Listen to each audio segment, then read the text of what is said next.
is just a huge honor for me today to be podcast interviewing both Keith Wilson Miller, the president and CEO of Partnerships for Dentists, P4D, and Dr. Gregory Allen Kerbel, DDS. Keith Wilson Miller serves as President and Chief Operating Officer for Partnership for Dentists, leading the organization's growth and all DSO operations. He has over 28 years of experience, a seasoned executive that has been successful leading high-growth platforms in both the retail and retail healthcare sectors. He fosters a servant leadership culture and has built high-performance teams wherever he has been. Prior to P4D, he led Legacy ER and Urgent Care as president of that Dallas-Fort Worth-based startup healthcare business. He tripled the size of the organization in his first year through strategic acquisitions and implemented the platform and programs that allow the group to continue growth as a regional and national presence. He spent 13 years as a principal leader in the growth of Dental One Partners, a top 10 national dental service organization, starting with Dental One in 2002 when the DSO supported a small number of practices. He served as executive vice president and chief operating officer as the company grew to north of 150 locations in 14 states during his tenure. He led many of the company's key functional departments: operations, real estate, construction, acquisitions, HR, training, marketing, and revenue recovery. He has a deep knowledge and understanding of the DSO space and is very excited to employ a revolutionary, dentist-friendly model with Partnerships for Dentists. He holds a bachelor's in business administration with a marketing major from The Ohio State University. And sitting next to him, that bald beauty, Dr. Gregory Allen Kerbel, DDS, Chief Clinical Officer for Partnerships for Dentists, and from the North Texas Family and Cosmetic Dentistry in Garland, Texas, is a highly acclaimed family and cosmetic dentist. Here are just some of the awards he has received. Voted a super dentist for 8 years in a row by his peers in Texas Monthly Magazine from 2011 to 18. Named to Time Magazine's Best Doctors and Dentists. Distinguished as the 1997 Health Occupations Career Training Employer of the Year. Since opening his Dallas area dental office over 26 years ago, he's been serving patients in Garland, Plano, Mosquito, and I lead my 4 of my 6 grandchildren live in Beeville, and it didn't make the list, so I'm not going to read all the other towns where my grandchildren don't live.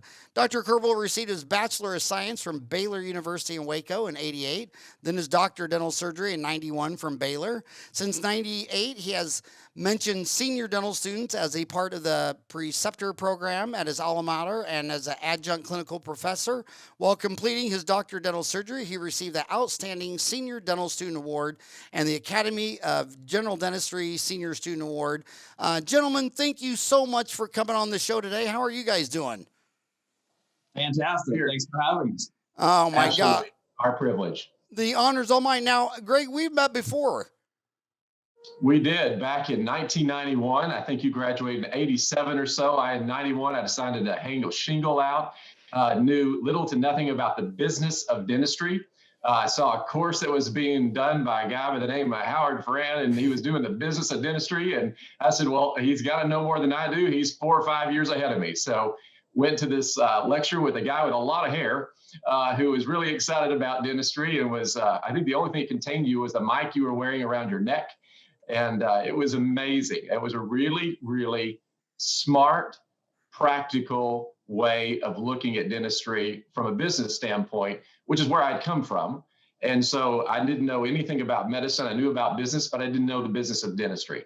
And I would tell you that day, that seminar that I spent really changed my perception of the way to go. Because I had looked at other things. I was hanging my own shingle out, and they had all said, label a patient. It's an ABC patient. You don't treat the C's, you get rid of them, you treat the A's. And you know what? You present $50,000 treatment plans. And back in 1991, that sounded to me as a brand new dental student like the most amount of money I've ever heard in my life. And so people weren't saying yes. And this guy by the name of Howard Ferran said, you know what? Here's how you ought to do it if you want to be successful. And I'll tell you, truly, that set the tone for everything that followed it. I gobbled up your book. I think you did 6,000 copies or so of the Business of Dentistry book. I probably read it no less than 20 times through. Started to listen to people like Roger Levin, Rick Kushner, Oakes, Hodges, you know the names. All of those guys devoured all the newsletters. but truly my privilege for being here with you today and getting to just be part of your show. Thanks and for that and for all your success. You've done really well. Ah, thanks for the kind words, man. You said you knew business, but not the business of dentistry. Where did you learn your business from? Where were you coming from? Yeah. So my dad was an architect. So he did family construction, commercial construction. I was supposed to be an architect and a builder. So from 12 all the way to 25, I was absolutely in the construction world as I was going to dental school and to Baylor at the same time. So decided that was not for me. I always wanted to be a dentist from literally fourth grade. I knew it. That's what I wanted to do. And so followed my dreams, walked away from the other and knew nothing about medicine or dentistry. Knew a lot about the business world. This pandemic really has changed the branding for DSOs. I mean, I got out of school in 87. There's always been a bad guy. In 87, it was the new capitation insurance. And again, the insurance were jerking our chain where, they sold us that, well, we're paying you $20 a month per person on average. But we think you might be incentivized to do a crown instead of MOD. So what we want to do is just transfer the money to you, and then you'll make the decision should it be an MOD. But then when they transferred the money, it was $11 per person. It's like, whoa, what happened to that other, the rest of that money? It's always been a game. So that was the bad guy. But I remember when I set up my dental office in 87, I went in a retail location. Everybody else back then, that was 3 decades ago, was in medical dental buildings. And, the dental society didn't like it. I took a full page ad in the yellow pages, and the older dentists they're like, if you had prostate cancer, would you go to a dentist next to Safeway out of the yellow pages? And I mean, then the next guy on the block was the DSOs, and you and I are old enough to realize that the first round of this was Gasper Lazarus, Orthodontic Centers of America, that imploded. There was a dozen on NASDAQ, and no one has touched them since. They kind of had a falling from grace with Wall Street. They got publicly traded, 2 of them in Australia and 1 of them in Singapore. I podcasted those founders. It's the DSO was the bad guy until you're hit by a global pandemic. And then it's kind of like the God factor. I mean, at the end of the day, God my two older sisters are nuns, and I tell them this all the time. I said, God is just the admission that there's something bigger than you are. I mean, I don't think the center of the universe is this bald Irish guy in Phoenix. And when you're hit by a global pandemic, a lot of these dentists just thought, damn, there's safety in numbers. I'd rather be part of a herd. And when you looked at the ADA saying, I can't ever say his name, Mark. I'm just going to start calling him Marco. His last name, what is it, Vucicek or something crazy? But Marco was showing, when he was showing that after we were closed down from St. Patrick's Day to Cinco de Mayo, that's 2 months out of 12, that's 16%. That the dental industry had kind of, contracted, 30%. But who was the first ones to get back to their pre-COVID numbers? It's all my DSO buddies. Rick Kirshner that you mentioned earlier, Comfort Dental, he has 300 locations. He finished last year the best year he's ever had.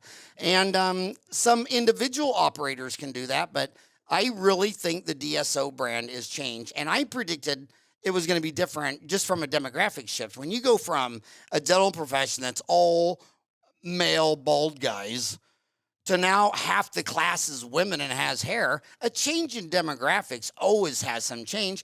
And I got friends out here that are single mothers that have been with Pacific for 10 years, and they just relish the fact that they can be a part of a group, they can be a full-time mom and raise her kid, but still be a professional dentist and have leadership roles. So do you sense that the DSO image was really cleaned off and repackaged during this pandemic?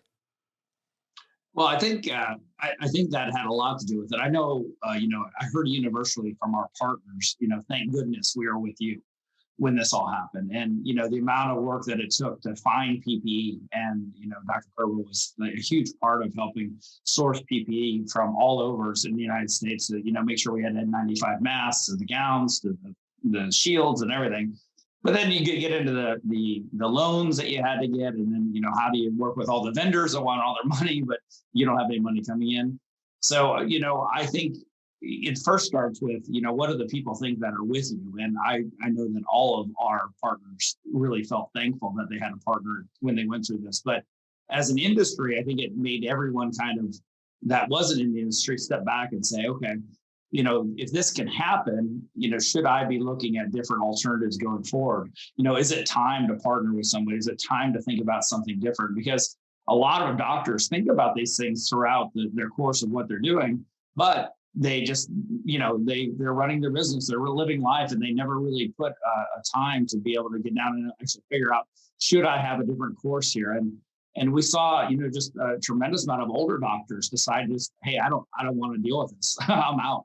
So we saw a lot of smaller practices, 2 and 3 operatory practices, close down and just go out of business because they didn't want to risk their life or have any type of issues with catching COVID during all of this. So I think it's changed a bit. I've always had obviously a very positive look about a DSO. I think it has a lot of advantages. There's always been a lot of, I think, negativity out there on some of the bad things that may happen, but I think all in all, the concept is, where medicine went many, many years ago.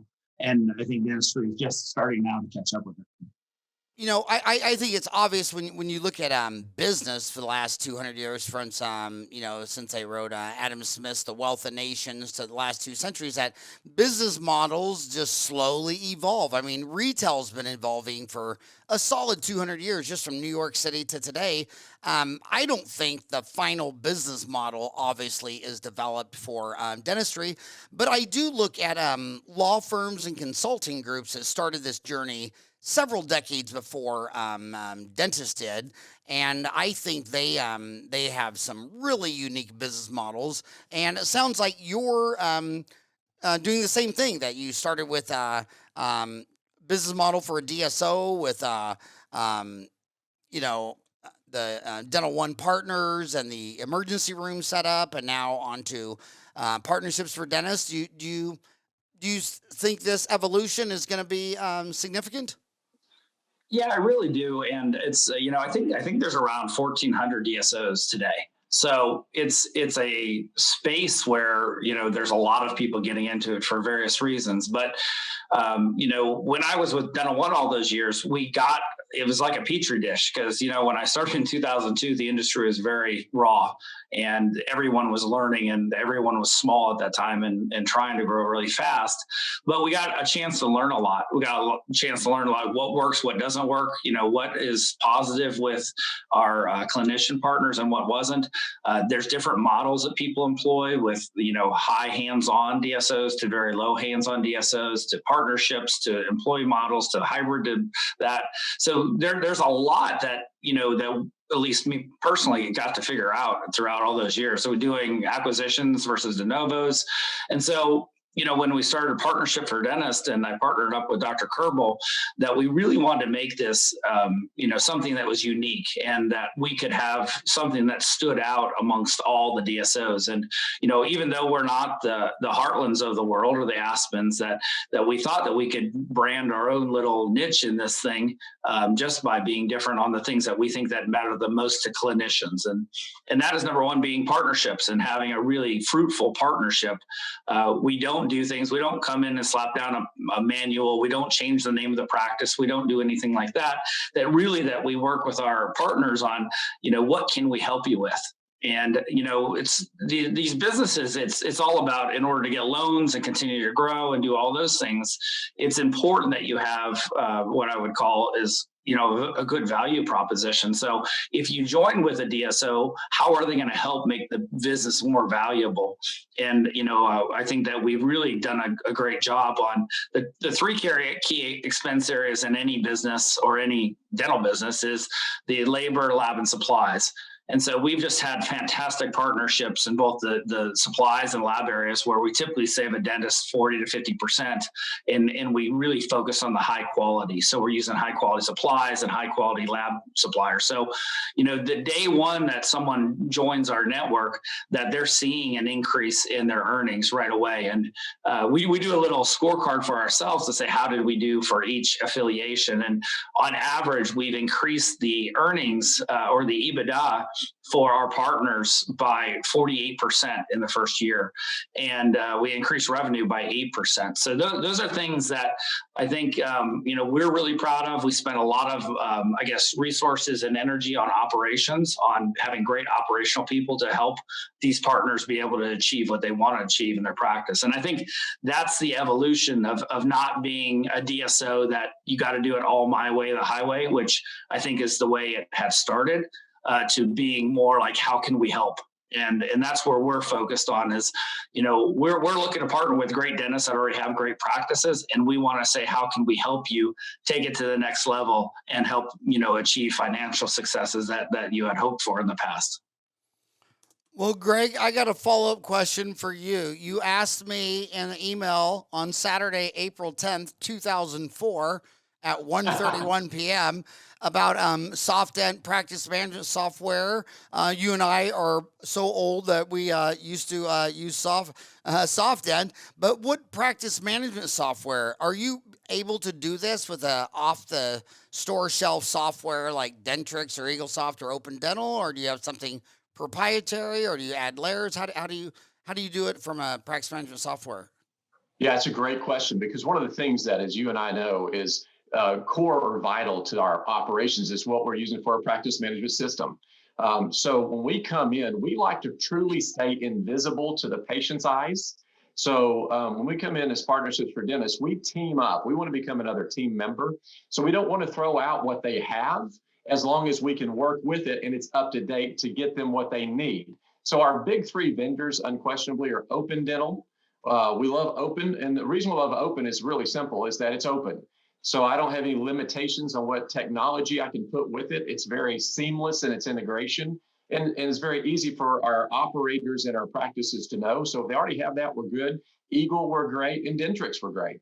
So Open is certainly the easiest of the three for us to work with. SoftDent, as you know, and others are so proprietary that we want to add different sensors or different technology. It really makes it more difficult. But we likewise are partnering with our doctors and with our teams, so we don't do anything without them wanting to do it as well. So we have a robust practice management system that plugs into the existing software, which allows us to help guide and sees everything at a very high level. And then we can go into a very deep level. If they tell us, hey, look, we're having some issues in the hygiene arena, how do we juice that? We can use our software that's on the back end. You, I think, interviewed Jarvis, and they're an amazing software company that comes in behind and allows us to plug into their existing software. And so we can draw the data out so that we can have those, the return that they're trying to hit by those KPIs, those key performance indicators for each practice. So great question. And I would say that was like one of the fundamental decisions that we made starting a DSO. Do we want to go with a Dentrix Enterprise or do something that all practices would be the same? But just one of my learnings from the early years is, when you go in and you affiliate with a practice and a dentist, and one of the first things you want to do is go change their software, it's just not a good taste that leaves in their mouth. That all the team members hate it. Everyone takes a long time to adjust to it. Your collections will go down because the error reports don't come over smoothly. So it's a real negative. So that was from day one, we had to make the decision on, do we want to have one software, or do we want to find a partner like Jarvis to be able to go into all the practices that we affiliate in and don't disrupt their world? So, the Jarvis affiliation that we've had has been amazing. It's just been a huge partner for us. And truly, I don't think we could be where we are today without the partnership we've had with them. When you talk about, you said that there's 1,400 DSOs. I mean, it's my nomenclature is, you start as an owner operator solo practicing, and there's 168 hours in a week. You only want to work 32. That means your facility's closed down 81% not being used.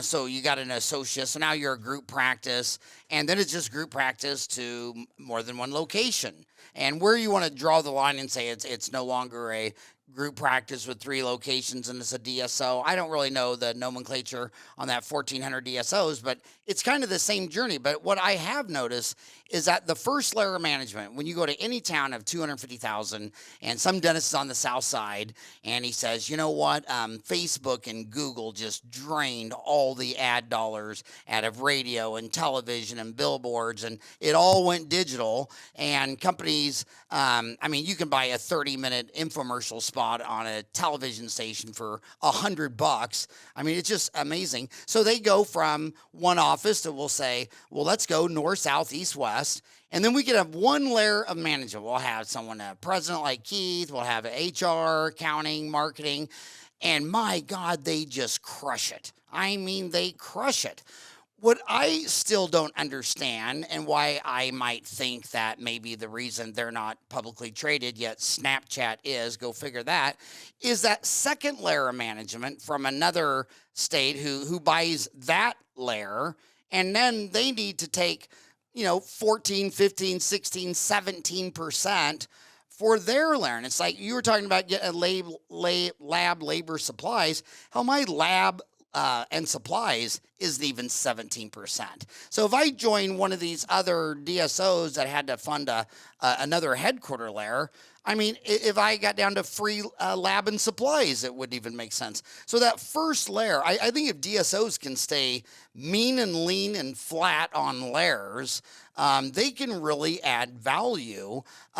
So do you agree with what I just said? And why do you think none of these 1400s are on NASDAQ, but Snapchat is, which we all know what Snapchat was. It was so young kids could take a nudie picture and text it to someone and it disappears after they look at it. How can that go public, but not Aspen Dental or something? What do you think, Keith? Well, I do think so. There's been a few that have tried going public, over the years, and I've always, the industry thought I've had is that it's, you live by a quarter when you're a public company, right? So that means you have to have consistent revenues. You have to always hit your revenues. You got to find a way. And I've worked in publicly traded companies, and it's a beating. And you have to make a lot of short-term decisions. It's very hard to make long-term decisions because you're really bound to the quarterly results. And as we know, you'd have to have some bit of girth with an amount of practices and amount of providers to be a publicly traded company that, if something happens with a doctor or a couple doctors, or, something happens with practices, your revenue streams can change pretty dramatically. And I think that instability in just the public world is not favored. And that's always been my take, and what I've heard from others in the business. It's just that, it says quarterly results that, the fact that people are using their hands to create revenues. And if those hands disappear, if something happens to them, that significantly can change the revenue. So I think that's it. And also the fact that, private equity has really paid well. So, it's very costly to go public as well. And it's very costly to maintain a public company. So if you have private equity paying, 12, 13, 14, 15 times for organizations, it doesn't really give a good, compelling reason on why you want to take your company public. So those are just my perspective on it. I noticed that when things start getting crazy, the narratives change. Our Nobel Prize winning economist from MIT just wrote a book called Narratives. And the advantage of being old, I mean, I turned 59 this year, besides just like diabetes and erectile dysfunction and things like that, the biggest advantage is that you've seen all these rodeos before. I mean, I graduated from high school in the 80 crash, graduated in dental school in the 87, then the 2000, then the 2008. But now you see the narratives change. Like the biggest asset they'll ever buy is a house. And they're saying, well, they're asking 250, but you better bid 275 or you're not going to get it. It's like, you're going to bid up the price of the most expensive thing that you've ever bought in your life. Price earnings ratios. I mean, this goes back hundreds of years to indentured servants. I'm Irish descendants. And when they came from the Irish diaspora, if they couldn't afford a ride, someone would give them a free ride and they'd be an indentured servant for 7 years. And Warren Buffett taught me in Creighton in Omaha in 1980 in business class that, 6 to 8 times earnings is about the range. And now Tesla's trading at 1,500 times earnings. I mean, if you would have bought Tesla at the fall of the Roman Empire, you just would have got your money back today. It just seems insane valuations. Do you think and now they're changing the narratives of buying dental offices with higher EBITDAs and things like that. Do you think that we're getting ready for the fifth contraction that I've lived through since high school? Yeah, I mean, it's really hard to tell, and I know that you've seen the whole story play out here. That one of the reasons dentistry is so attractive to investors, it's consistent, right? It's heavy cash flow. You got a lot of cash coming in, but over time, it's been remarkably consistent, and it's been all good, right? So if you look at the growth rate of dentistry from the very beginning to today, it's straight up, it's an upward angle. And even in the years that we have, the 2008s, it's just a blip. It's just like a small blip. It really hasn't done anything. So, I think that dentistry is needed, and as population grows, and that you always have the ratios with population, the amount of dentists that are available. You have all these competing things going on with the different insurances. But I think that the dental industry, even if we did have any type of financial contraction in the total markets, that dentistry would continue to fare well. And I think that goes to your point that you made earlier with what happened with COVID. When all that hit, we were all scratching our heads to say, what's going to happen to our world? What's going to happen to this business? What's going to happen? Because are people going to be afraid to come into their house? Are they going to be afraid to open their mouth in a clinical environment? What will happen? And I think because it is such a necessary thing to do, to go to the dentist to stay healthy, that it's proven that's why most everyone has gotten back on their feet and like you said, gotten back to even better than where they were pre-pandemic. And I do think being part of an organization and having a team that can help practices get back on their feet quickly when the events like that happen is very important. And, really looking at recare. So I think, the whole industry got surprised, I think in October. Luckily we weren't, but, a lot of dental practices we've even looked at to affiliate with, like October was a disaster because, they have April that no one showed up. And so all that recare that was supposed to be pre-booked 6 months later, October, no one took care of that. And so when they went into the month of October, there was no hygiene. And so we saw a lot of practices, 40, 50, 60% down. But I would guess most DSOs, including ourselves, we had already thought ahead of that in June. And we're already making sure the patients that were supposed to be in April were getting back in. And then we were filling the October bucket. So we had a smooth transition. So with all that being said, going back to your original question, that even if there is some sort of economic contraction, I do think the dental world is still set up and poised to be a strong marketplace to be in. Yeah, I mean that famous quote: "When you have a toothache, you don't care about all the people in China. You just want to get that fixed." You have a history with emergency rooms, with ER and urgent care, and we keep being told in dentistry that emergency room visits, 8.5% of them are odontogenic in origin. It was a big source of data when they were closing down dental offices to let them know that, okay, now you're going to have even more toothaches at the emergency room. And we're doctors, and we've been ready for this since HIV back in the 80s. And I think it was a big mistake to close down dental offices when the overloading the hospitals.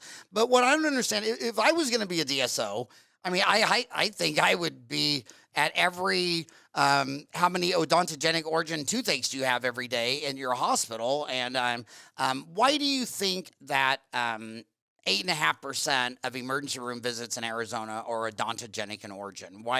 How was dentistry failing the citizens of Arizona to where you have to go to the emergency room that can't do a root canal? And hospitals are weird. They can remove a brain tumor, they can do a bypass, they can remove your gallbladder, but it's a tooth. They just look at it like a deer in the headlights. What does that say about how we're meeting the needs of the people?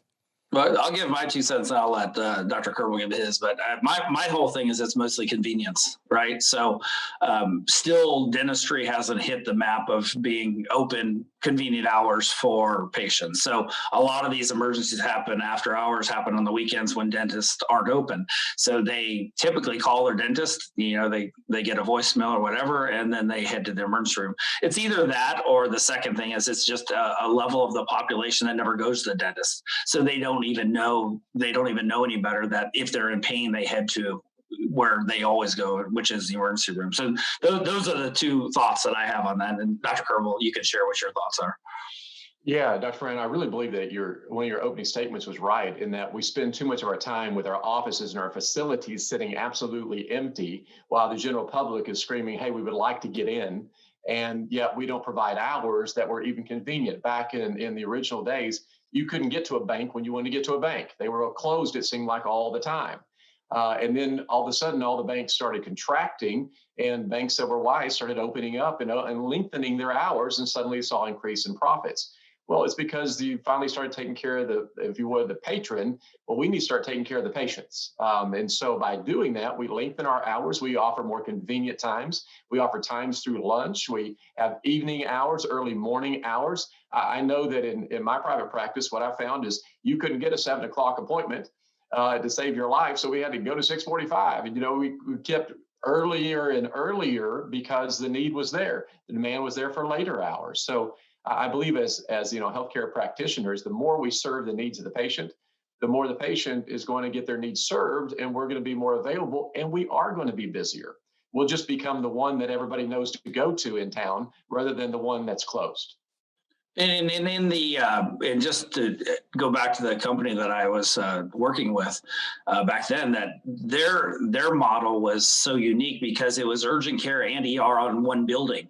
So you talk about convenience, that it basically triaged a patient for if you had something that was an emergent care or it was something that was needed, for an emergency room. So they only billed according to the level of severity, which is the ultimate customer service, because the customer is so confused about, what does my insurance cover? Who takes my insurance? Where can I go? And I think a lot of people that go to emergency rooms have this huge sticker shock that they go to get a stitch there and it's $3,500 to go there. So, I think a lot has to do with this convenience and really finding business models that can match up the convenience factor with, what the patients are wanting and needing. I noticed that all three publicly traded companies in dentistry have the same hours, 7 to 7, 7 days a week. And all three of those dental CEOs told me that that covers emergency. I mean, you really don't have an emergency at 8 p.m. at night that can't make it till 7 in the morning. Other retail things that aren't even close. Like you notice with this pandemic that now everybody's getting all this food delivered. I mean, who knew that, being able to make and deliver a pizza, you could make more money than being a dentist during a pandemic. But, but when you're ordering online, everything you order online or give your credit card to, you can see the price. I mean, dentistry not only does it not have 7 to 7, 7 days a week in almost every town, they also don't have any price transparency. You couldn't find the price of a filling or a crown or a root canal on any dental website in America.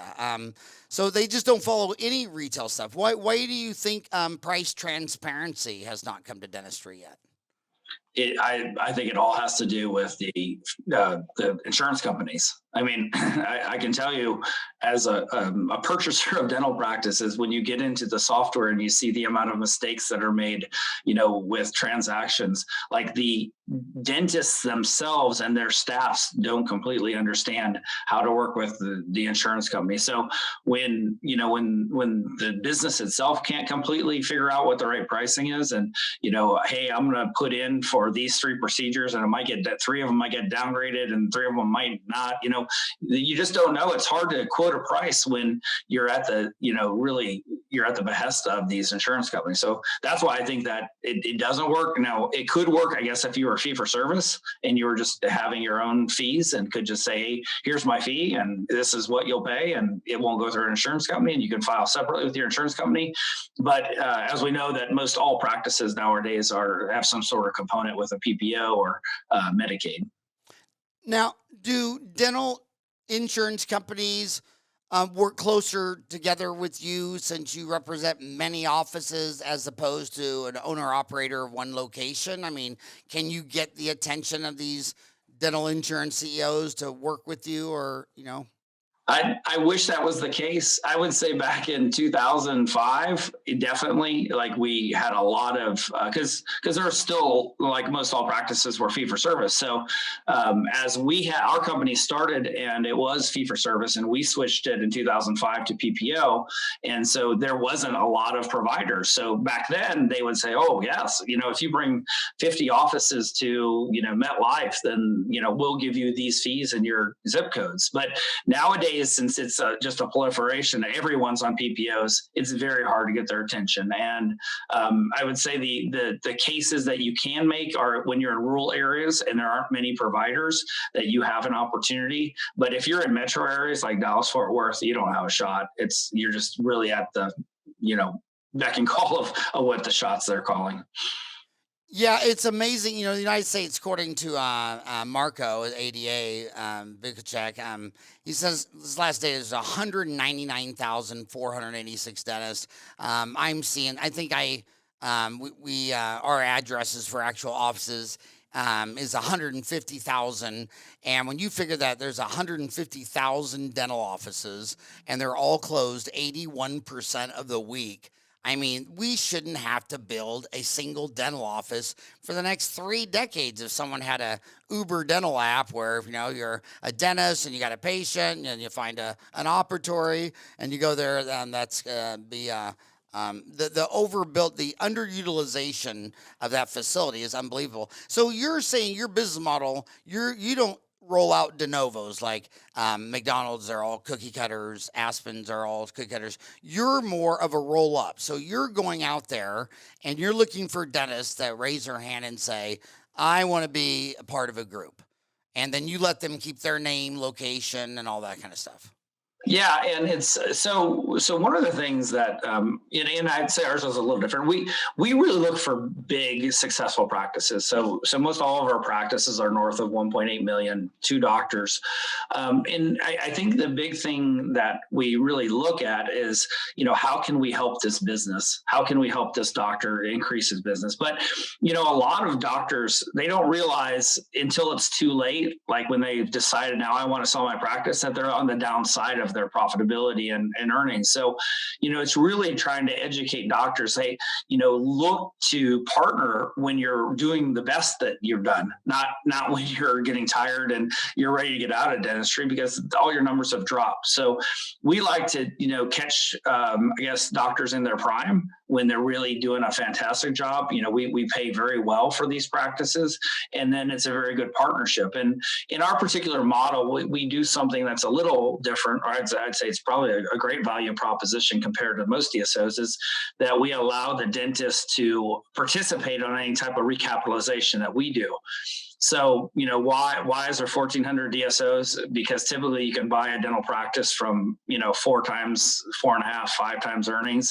And then if you roll it up and you have a very successful organization where you have a good track record and can grow revenues, you can grow profitability, and that you can buy practices and show good growth in those practices, that you could get anywhere from 12, 13, 14, 15 times. So there's a big triage there. And for our doctors that partner with us, that they have an opportunity, if we do a recapitalization, to make that type of earnings on their equity that they own in their practice, which is the type of money that they couldn't ever really get by selling their practices or doing this on their own. So we really feel like it's a win-win in that, when we put the company together, one of my learnings from the past is like, I don't really like the employee model, so to speak, because I don't think that the dentist can win big enough. And, when we put together this company, Partnerships for Dentists, we wanted the dentist to be able to win at the same level as we win. And we felt that was very equitable. And then it would be something that would be very attractive to great dentists who are, have great practices and are doing very well. Why would you ever want to join somebody? But we're giving them a reason on why you'd want to be a part of this organization. Yeah, I think for a lot of doctors, and this glass ceiling that we all hit, where we go, look, we've done everything within our own means. We've tried everything to grow it bigger or to fix these problems. And sometimes you just need somebody to walk alongside of you to point out some blind spots that you may have that you didn't know how to fix or didn't even know that you really had it all. So we're able to walk alongside of these great practices and elevate their game. So it takes a person, willing to say, look, I want to partner with you. I want you to walk alongside me to help me. And so then that doctor wins in the front, they win in the middle, and they win at the end. So it becomes a three-way great event for them. And frankly, my practice, that's what happened to me. So after my accident, I needed to find somebody to partner alongside of my practice who could bring my associate in and make him an owner. And that had allowed P4D allowed that to happen by tailoring a perfect transition plan for both myself and for my associate to become a partner with P4D. That was huge. So not only am I the chief clinical officer for this, but literally I was the beginning of that process of bringing in doctors as partners. And that relationship value is huge, really huge. So you said that you recommend that doctors sell in their prime, not when they're off their prime. And that's stressful for me because I'm 58, which is not a prime number, but 59 is a prime number. And then my next prime number is 61, 67, 71. So there's only 25 prime numbers between 1 and 100. Why do you think doctors start contracting? Why are some 58-year-old dentists still growing and expanding, and why are some contracting? And what's the low-hanging fruit that separates that herd? I'll give my 2 cents, and Greg, you can give from the clinician side. From what I've seen, it just, dentistry is a taxing business, as you both know. I mean, it's very physically demanding. It's mentally demanding. You have not only that you're doing this microsurgery in this little tiny hole with very little light, but you also have a human body that's moving and feeling pain and all that. So that's very taxing on the individual. And then the years and the years of doing that, and then having to deal with the staff and dealing with who's stealing from me this week and who's quitting on me. And now I don't have a front desk to answer the phone. And are they really answering the phone? Are they on their cell phones? That all of those things just are draining. And so, in the twilight of the doctor's career, that what we have seen in our past is like just the doctor gets tired and slows down, doesn't do as many big procedures, or starts to refer out more dentistry. And so what happens to the business from where they were in their prime is the business starts declining. And then when they get to the point where like, okay, I'm ready to retire, they may have left 25 to 50% of where they were on the table. And so they're selling their practice at a low instead of selling it at a high. So that's my 2 cents. And Dr. Kerbel, you can give your 2 cents. Yeah, I think, it's kind of counterintuitive. You kind of think, look, when I'm doing my best is when I ought to keep doing it. And yet we're saying to you, look, when you're doing your best is that frankly, the best time to look at transitioning out. I think it's much like raising kids. Your first kid, you took 4,000 pictures of them, and every time they moved, you took a picture and you were energy and you were excited. And then you had another kid and you took about 2,000 pictures. And the last kid says, man, did I even have a birth? Because you didn't get your camera out. And I think it's much like that. We start out early on when I hung my shingle out and I had 0 patient. And the first person called, I had 100% growth in one day. And I'm like, I've got a patient on my chart now. I'm excited. I was pumped. I was juiced. But then suddenly when you see 30 and 35 patients come in a day, that one doesn't seem as important. And now you go 30 years deep into this and you're just tired and outside interests come in and, your eye gets off the ball and your practice starts waning. And I think candidly, a lot of doctors don't even know that their practice is waning. And they think it's in the prime and upping, and yet it's actually going down. They're like, hey, look, I did, 3,000 or 4,000 more than I did last year. I'm doing okay. But they didn't see that, guess what? A zillion% of your patients went out the back door and a zillion% of your patients came in the front and you're net equal. Well, that's actually going backwards. So we're able to begin to illuminate these things for doctors. And I believe that it's just an energy factor. And it's a factor of, you just get tired as you think things are going well, and you might take your eye a little bit off the ball. Not everybody has as much energy as you, Howard. So, some people actually slow down. And when they do, unfortunately, it does impact the practice. So do you see what is the we're talking about a prime number. What is the what does everybody have in common that are mostly selling to DSOs? I get it when they're coming out of school and they want a job. I mean, when we were little, that was only going to be brought to you by the Army, the Navy, the Air Force, the Marine Corps was through the Navy, Indian Public Health, or you could go back and have an associate job with your family dentist or whatever. But what I love most about the DSOs is, you know, the regular dentist, he's using his office 32% of the week, and after that, everybody's going to the emergency room. He's not entrepreneur enough to say, my gosh, if this kid just got one toothache, one root canal, bill and crown, $2,500. If you did that with one employee, I mean, how do you not make money in a free land building dental office? You know, but they're just not interested because they're not hungry enough, which means dentistry is still real lucrative. But when you sit there and little kids wanting a job, I get that. Old men wanting to sell. I mean, you know, never let your money get too far from cash. The greatest liquidity exit in dentistry right now is just selling your practice to a DSO. Who else is a prime candidate are you seeing? Besides the two obvious, old selling, young, I need a job. Who's looking to be part of a DSO? Well, we call it, we've termed this, and I don't know if other people have used it, but I know we've used it for years. It's called a legacy transition plan. And so it's really dentists that are in their late 40s, mid 50s that, they're like, okay, how am I going to ever get out? When am I going to get out? Will I have to do the same thing over and over for the next 15 years by myself? And so it's where they're at their prime. And they're thinking about, okay, how do I do this? And how can I get and partner with someone that will help me, even ease my way out of here? If I want to go down to 2 days a week, they'll help me get another provider in here and keep the practice up. And I'm still owner, so I'm still going to get, a part of the profit and be able to have the upsides of ownership. So to me, that's all about kind of a legacy transition on having a good plan before you're forced to have a plan. It's like pre-planning. It's, a little bit just staying ahead of the curve rather than next thing you know, I got to sell because I've gotten sick or something like that. So your name is Partnership for Dentists, but then the acronym is P4D. Have you thought about doing in the words partnership letter 4 for dentists, or you like it the way it is, Partnership for Dentists with P4D? But when you're a legacy transition plan, I think it's I think it's obvious that people find death very scary, very frightening. They just don't like to think about it. And I have this problem with dentists all the time where someone will drop dead and the wife's calling you saying, what do I do? And people are like, well, why didn't they have a will? I'm like, dude, Aretha Franklin and Prince didn't have a will. I mean, how can you have a jet in Minnesota and be Prince and not a will? And when these dentists I say, well, what is your transition plan? They go, well, I don't need a transition plan. It's like, oh, so you haven't heard about death yet?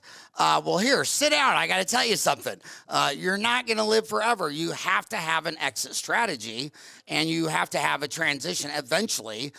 We call it in my office the Mack truck syndrome, where I tell every single employee, especially the legacy employees that are so vitally important that have been here 20 years, that, look, I know you don't like to think about getting old and dying or cancer and all that, but you could get T-boned by a Mack truck on the way to work today. And if you get T-boned, 36,000 Americans die on the roads each year. I don't want to try to figure out what the hell you're doing. I want a binder so that the next person go in there and sit down for a day and just know everything you're doing. And these dentists, I swear to God, when they drop dead and they don't have, I've been through dentists that didn't have a will. They died. They have a dental office. They have kids. You have to talk about these ugly things. You have to have a transition plan. You have to have a will. You have to have all these things. But when do you think that a dentist should really start thinking about their transition plan? I really think that it should be in their mid to late 40s. I don't think it's ever too young. Unfortunately, we had a situation that we dealt with a few months back, in which a dentist passed away very unexpectedly, and very much to what you just said. Didn't have anything in place, and it was a really, really sad situation because of the grieving that went on. The practice kind of just sat there, and nothing happened in the practice for 2 to 3 months, and then the widow, came to us and said, I need your help. How can you help? And at that point, as you know, if you leave a practice dormant for 3 months, it's not the same value as it was. So, it wasn't even something, it was a smaller practice that we weren't interested, but we tried to really help her find a buyer and, just to help her get something. But she had to take such a significant discount on the practice itself and the building, because she was in no man's land and there was no plan behind it. So you're exactly right. Like, it's never too young to think about your future. And, a lot of dentists that we talk to, that they want to enjoy life at some point, and they want to be able to do other things. They want to be able to spend time with their family and do extracurricular activities, and they don't want to be a slave to the chair for into their mid 70s. So they want to be able to do that. So the mid 40s, I think, is a great time to start thinking about that. As long as you have something good established. If you're still trying to get something established, I think you just got to keep putting your nose to the grindstone and do that. But if you have a great practice and, multiple providers and, financially you're doing real well, that's really when you should think about how, a good plan, not planning when things are bad. Yeah, I think, you look at it, and good businesses want to mitigate risk, right? And so when you're a young pup and you're coming straight out of dental school, the ADA is immediately there saying, hey, you need to buy life insurance, right? And you're 25 or 26, you need to buy disability insurance, and you're 25 and 26, you think, I'll never need that. I really, and yet they're strongly encouraging it. And what we're doing with a transition plan is we're taking some of that risk off the table. And what a great way to sleep at night, knowing that you've already solidified what's going to happen, and you don't have to worry about tomorrow's accident, like encountered for me, where one day you're a practicing dentist and the next day you've got a broken neck. Literally, that's a life-altering event that none of us think will ever happen, but yet it does. And I experienced it firsthand. So for me, I really think it's a labor of love to let these guys know, hey, there is an opportunity where you can keep your partnership, you can stay in a relationship, you can keep your practice, and at the same time have a legacy program already intact. Yeah, and I think the story that Dr. Kerbel just told is the perfect example. He never expected a life-altering event would happen, and serendipitously, God bless that we came together right at the right time, that we could actually help each other both out. Because after I met Dr. Kerbel and I wanted to be on my team, and he was going through a huge life event, and I think God put us together for good reasons to be able to help us both out to put us where we are today. Absolutely. It's been a blessing for both, and I think to those that we serve. That's beautiful. So you want to buy, you like 2 doctor practices collecting over 1.8 million a year. I'm assuming because, like in our practice, when one doctor falls down and tears a rotary cuff, the other one can step up. Is that for the law of unintended consequences? I mean, 2 doctors, so something happens to one, someone else can step it up until someone gets better. Is that why you like 2? Yeah, I think the risk profile is much better for larger practices. And, if you look at it with one doctor practice, if something does happen to that one doctor, and it could be, an injury, it could be somebody, if they decide to leave, it could be someone gets pregnant, you're out of business. You're not seeing patients, and that becomes very risky at times. So we've really tailored ourselves to, be a very good partner with these big practices, and also with our cost savings. Traditionally, the bigger practices that are very profitable that a lot of times the expenses, there's a lot of opportunity with the expenses. So if we're partnering with a practice and it's doing $2 million and their lab and supplies together are 18%, and using our preferred vendors, we can get down to 8%. That's significant dollars to the bottom line for the doctor partner. So we've just found it's a very good match for us. There's a lot of DSOs that have all solo practices. I don't begrudge that. I just think for us, the best match is bigger practices that have a lot of good upside to it. Yeah, and I would add to that, we also like to have at least 7 operatories because our growth potential is so high that we don't want them to have immediately capital expense that, hey, look, we're a year later and you've literally capped out on the amount of space. We've maxed out your amount of hours. We're going to have to build something or move something. So we like it for, the facility to have 7 operatories and more, which allows us to be able to do a more assisted hygiene, a lot of those types of concepts. So are there any other shared secrets that you find among your dentists that it's just more profitable? Like some people really believe that if you switch to scanning over taking an improgram impression, that you can save $15 on a case because you don't have shipping. It doesn't take 3 days. Or are there things like that where you try to get the dentist synchronized to be faster, easier, higher quality, lower cost, more efficient, smaller, et cetera? Yeah, I mean, absolutely. We are so huge in systems. So for us, I like systems all the way throughout the organization. We want to lessen wasted materials, lessen wasted motion, equip all the operatories so we're able to do anything in any operatory, equip your office, in other words, for success, but don't waste dollars on products and equipment you won't need, won't use, or won't improve patient care, but don't ever short your doctor what he does need to do what he fundamentally does. Root canal, build up in a crown. I think you called it cheeseburger, fries, and a Coke. I'll never forget that in 1991. And people in the room kind of went, like he is so, and like he said a curse word in the middle of a sermon, and I looked over to the guy next to me and I said, he just exactly explained what we do. We do a build-up root canal in the crown, but the reality is that we build it. We do a root canal, then we wait a week, and then we do a build-up, and we wait a week, and then we do a crown because dental school told us that. They said he just made the entire thing efficient to root canal, build-up, and crown, cheeseburger, fries, and a Coke. And what he did is he saved the patient 3 injections, 3 appointments, and 3 missed going to work. And now we're doing it all in an hour and a half. I said, that's wisdom. That's the way we should do. So everything we do, Howard, is systems. No assistant leaves an operatory to get anything. It should never happen. You take into the operatory what you need. It should be there. It should never leave.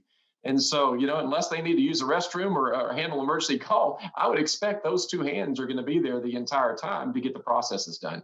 So yes, efficient. And I would say it's important, like clinically autonomy for us. Like we are a service organization. Like, Dr. Kerbel is an amazing resource for our partners and being able to help them with anything they need. But, truly all the clinical decisions are made by the partners themselves and the practices. We just try to support the things that they need help with. And, if it may be, we have some practices that use CERAC. We have some practices that have digital scanners. We have some that have iTeros. And really we try to give them the technology that they're looking for. But we don't do any blanket statements like everyone will do this. There are some DSOs that's the way that they do it, but we just want our clinicians making those decisions, and then we'll help them with those decisions on finding them the right material or the right equipment to get accomplished what they want to get accomplished. Yeah, that's exactly right. We just want to support whatever they're doing to the highest level for that they want to go with it. So some of our offices will use, a scanner for everything, and some of our offices will use a scanner for nothing. But I will tell you the vast majority today are using scanners for probably 70 to 75% of what they're doing. One of the things I feel so sorry about DSOs is with size, whoever climbs the highest up the telephone pole, that's where all the monkeys are going to shoot at it, and they live in this big bubble. And what I see is a lot of the complaints they say about DSOs are just completely common among private practice. They're just not transparent. People don't know about it. And so it's just tough when you live in an aquarium, and you got to have very thick skin to do that. But one of the things that people are saying, or young dentists are questioning, and it's very smart, is that if you're not publicly traded and you're a minority shareholder, because a lot of these DSOs say, well, this is a independent owner operated Pacific Dental Care deal, or MB2 or whatever, and they're saying, wait, what do you mean owner operator? You're a minority shareholder. It's not publicly traded. How are you the owner of this dental office? They say, well, I'm a doctor and I'm a part owner. And they go, yeah, you're a licensed doctor in that state, but you're a minority owner. And there's a lot of obviousness that if you don't own 51%, you might as well own 1%.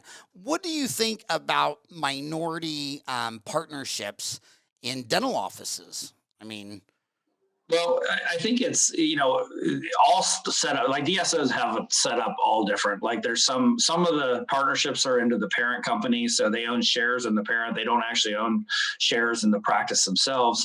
Ours happens to be that every practice has its own LLC. So our partners are actually shareholders in the LLC. So they are a real owner of that. They are a minority owner. And I would say, when it comes down to the whole 51-49 type of question is, like, who are you doing business with? I think that's the biggest thing. And, if I were a young doctor, I would look at the different DSOs and see what their track record has been, and, see how happy the dentists have been with them, see how long they've been doing it in the industry. The things that I stated earlier, what kind of things, how do they help you? What are the numbers of the practice after the DSO helps you and they get involved? But, it's at least with our company that I don't think there's very few times that you get down and it's ever like, hey, I own more than you own, and so this is what we're doing. I mean, truly, I don't believe in the fact like you push people into doing anything unless if it has to do with ethical things or illegal things that obviously you got to do the right thing always. But we're always about compromise, and it's all built around doing the right things that will have the best patient care. And, I'd say 99.9% of the time that the doctor partner and the majority partner are completely in line with whatever's right for the patient. I don't really care what my homies think, as long as they're thinking it correctly. I mean, I don't want you to think you're in Dallas if you're really in Houston. And when they look at their equity that they have in their house or their dental office or their land or building, they often think, it's very simple. They'll say, well, a dental office is worth 1 year's collection. They have all these little rules of thumb, you know what I mean? And when a doctor is listening to you right now and he's thinking, I would like to get some equity out of my dental office, I'm tired of wearing all the hats, I'd like to call you up. How would you value the practice? If he met this criteria, if he's 2 doctor, 1.8 million, 7 operatories, how do you measure what you would pay for that? Well, really, it's the traditional used to be, percent of collections. That was, everyone used a rule of thumb, 75%, 70%, depending on what it is. Really, it's come down to today that's everyone's shifted to more of the what the value of the profitability is. So it's a multiple of EBITDA, so the multiple of earnings. And I would say in today's market, it really depends on the type of practice. So you look at different things on the age of the equipment. Are you selling something that everything's going to have to be replaced in the next couple of years? You have to have new compressors, new vacuums, new chairs, new everything. Or are you getting a pretty modern practice? What's the technology like in the practice? But the biggest driver is the earnings. Is it a profitable practice or not a profitable practice? And some people say, well, I can get 7 times, but if you don't have a lot of earnings, 7 times could be still a low number. So it's kind of a litmus test of saying, how successful is my practice? And then what we try to do is say, okay, where is the practice right now today? And then we try to show the doctor, say, okay, if we get involved and we can change these certain things, typically labs and supplies, that, the value practice will go here to here.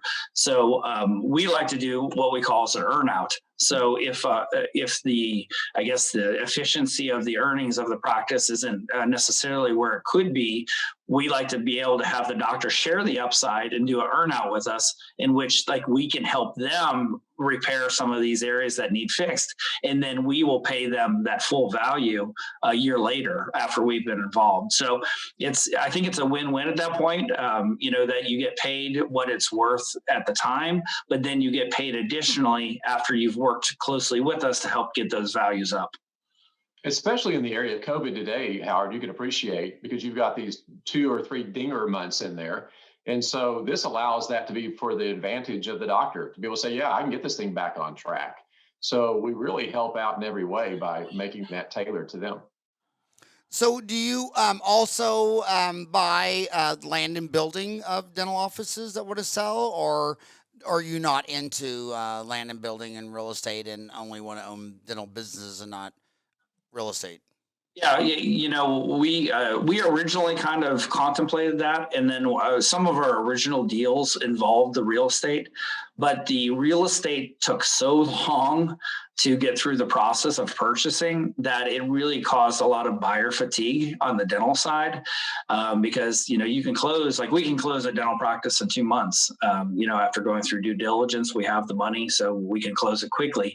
But it could take real estate, 6, 7, 8 months, and that it really got to be burdensome on the deals, and not good for the dentist having to wait that long to get a deal done.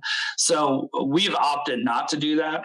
I do think there's value in that for sure, but we just decided that to stick with just the dental practices. So 2 months start to finish. So you got a team that goes in, evaluates everything, and they can do this start to finish in 60 days? Yes. Yeah. I mean, it's the big thing is, we use Jarvis. So once we sign an LOI, we plug that in the back of their system. So essentially we can pull all the numbers. It makes it a lot easier on the doctor. We can see all their history. We can match their KPIs up to what our company runs on the KPIs to see what the opportunities are. So that really takes a lot of the effort. In the old days, when you'd have to have reams of paper, and the doctor would be there late at night to midnight every night printing off every report known to man to give to us. We can take a lot of that hard work out by using Jarvis. And then it's really, just doing the financial analysis and the financial tie back to make sure that all of the collections are real collections, make sure it's all made it to the bank and there's a good quality of earnings. So that's really the majority of the things we have to do. I would always recommend whoever, is listening today, if you're going to do a deal, find an attorney that, is not particularly somebody that you might just know from your town, but find an attorney that's done a dental deal. That I've seen doctors spend initial $20,000 to $30,000 on lawyers because they didn't know dental and they had to be educated, and they do that on the dentist's pocketbook. So if you're going to do a deal, find a good attorney that's done several dental deals in the past, and that'll make it much more quicker and efficient, and save you a lot more money on that as well. Yeah. I've been screaming to use a dental CPA for years. I mean, I love the fact that they wanted someone they could trust, and they asked the pastor of their church, and he recommended some guy, and that's great. I'm sure he's a great person, but he doesn't know anything about dentistry. And when you look at these dental CPAs that only do dental, they're just so much better. And as far as a good tax accountant, you always want to find an accountant who has a loophole named after him. That's the sure sign that you got the best accountant. Mike, I know we went past an hour. Can I still got a couple of overtime questions. Can I keep you on just a little longer? The main problem in every company known to man is HR. I mean, it's people, time, money. I mean, look at the Patriots. There's just one employee left, and it cost them a whole Super Bowl. And I'm out here in Arizona, and Arizona's governor found out that that the hospitals here were having to go to Ireland to recruit nurses, because that was easier than trying to get a nurse licensed in another state to go through boards and everything and get in here. So Governor Ducey just said that's crazy. And he said, anybody professionally licensed in another state is good in Arizona. So we have become ground zero for DSOs. 18 out of every 100 dentists in Arizona work for DSO out here. And everybody knows what their issues are, But what they don't talk about is the same issues are in all the private practices. Again, that they're just opaque and these guys are transparent. But it's always HR. It's always staff turnover. People come in your office say, well, I went there and a dentist said I needed 4 fillings. And then I went back to do them and that dentist no longer worked there. And then there was a new dentist and they said I had 3 fillings. And, you're selling the invisible. It's not like when you're going to go get a bottled water and a Snickers bar, you know what you're getting. You're selling the invisible. You don't, when someone says you have 4 cavities, I mean, what are you supposed to do? You got to trust. So what have you learned from HR at this volume with dentists? Because I feel sorry for Greg the most because, my God, if you're on Dental Town, you couldn't get 2 dentists to agree that today is Wednesday. I mean, they don't agree on anything. I mean, nothing. Even the pediatric dentists have split into 2 herds just over silver diamine fluoride. I mean, this is a complicated group of people. I mean, when 8 years of college, when you're a doctor, physician, or lawyer, you do not make a good employee. You're very high maintenance. You're very complicated. You think too much. You overthink everything. So what have you learned from HR? Well, I would say, it's part of this partnership model that, it's very important that we want continuity of care and we don't want to be changing out doctors. And that's why we're targeting great practices with great dentist owners that, have a great culture in their practice. And it's been something that's been established for a long time, but also, the programs financially that are beneficial to the doctors. And so that's, back to what I said before, it's having this win-win program that, as both sides of the equation win, it just, the boat rises. And, staffing, I'd say staffing is one of those challenges that, I've always faced in this industry and probably will continue to face that, that you get inflated staff salaries in a lot of cases because of, just a lack of wanting to have any conflict with staff members. So you may have a practice that has an office manager works 3 days a week and makes 90 grand. There's been a practice that I've looked at in the past that the office manager made more than the doctor because she had been there for 20 years and kind of held him hostage. So, those things are one of those more challenging things on how do you find good talent and retain it.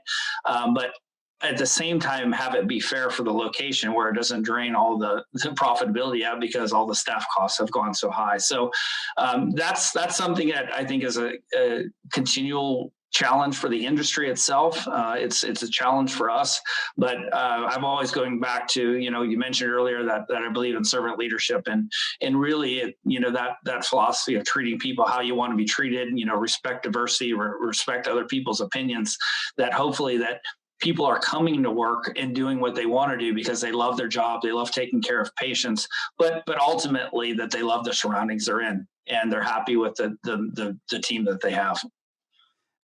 Well, dentists have had the same problem in their mindset of patients. They spend all this money on marketing to try to get new patients, and you teach them the hygiene capacity that, okay, you only got 1 hygienist. If she works 40 hours a week, 50 weeks a year, it's 2,000 hours. She can only see 1,000 people twice a year. And if you got, 25 new patients a month, you need a new hygienist every 3 years.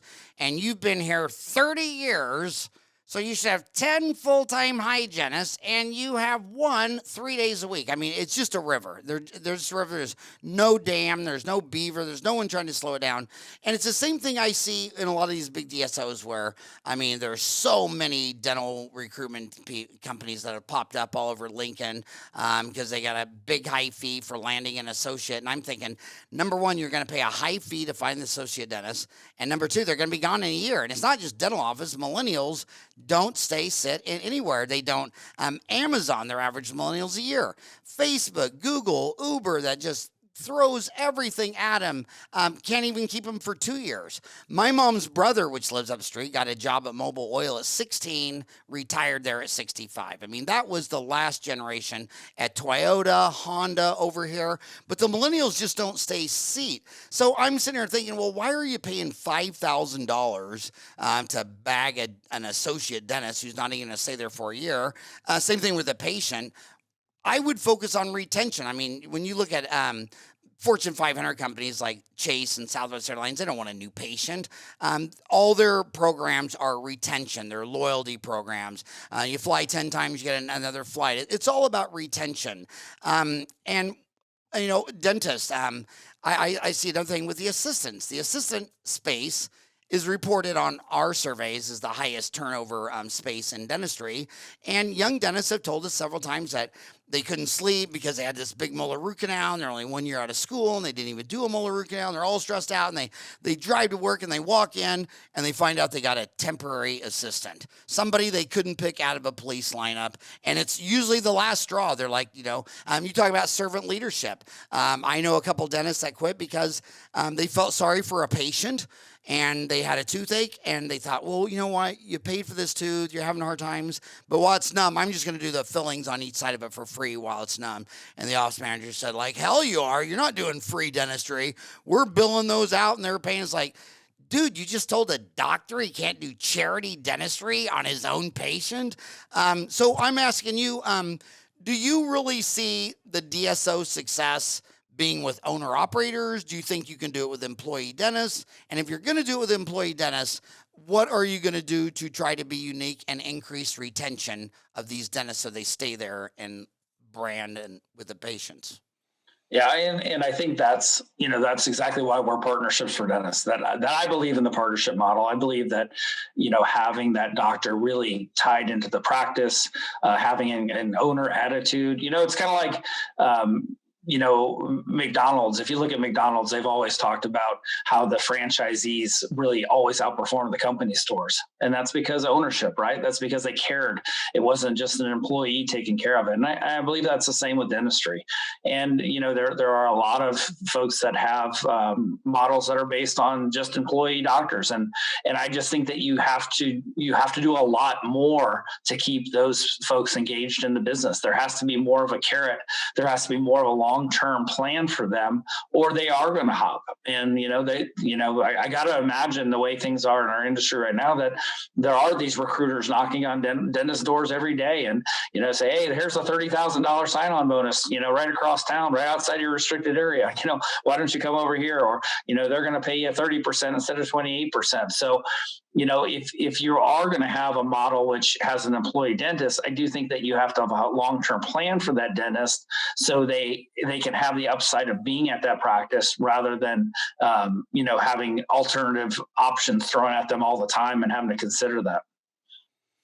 All right. Well, I mean, you guys have been so awesome. Was there anything else you wanted to talk about that I didn't talk about?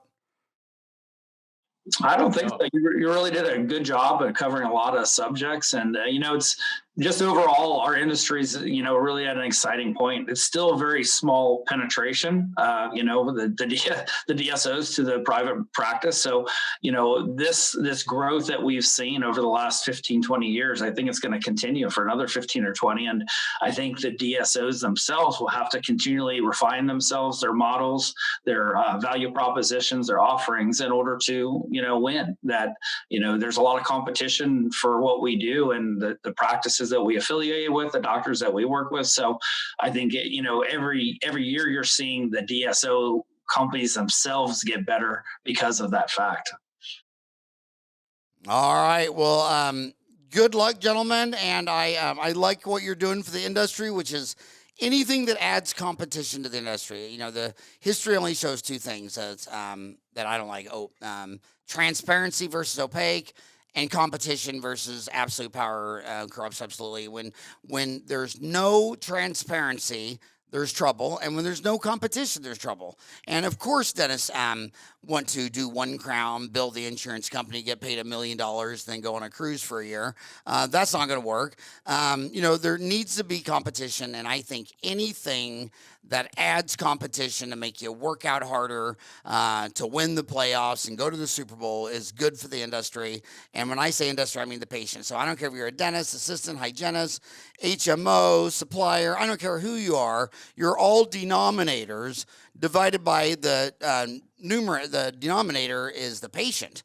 And you just, as long as everybody keeps one eye on the patient and one eye on costs and use their God-given talent to make dentistry faster, easier, higher quality, lower cost, then people, Americans, will have the freedom to afford the dignity of keeping their teeth.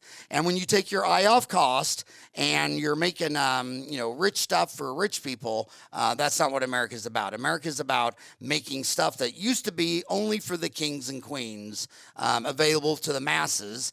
And that takes a lot of competition. And thank you guys for innovating in this space. And again, I'm sure that when you look at your business model and what they're doing at Boston Consulting and what they're doing at law firms, it'll probably be a lot of iterations. It might be another decade before you even really feel good about any business model. I mean, I've always said that every dental office is just, an experiment. I mean, it's a daily experiment of altering a little here, a little there, and you just slowly but surely get better. So thanks for taking so much time out of your daily lives to come on the show. It's been an honor, and good luck, gentlemen.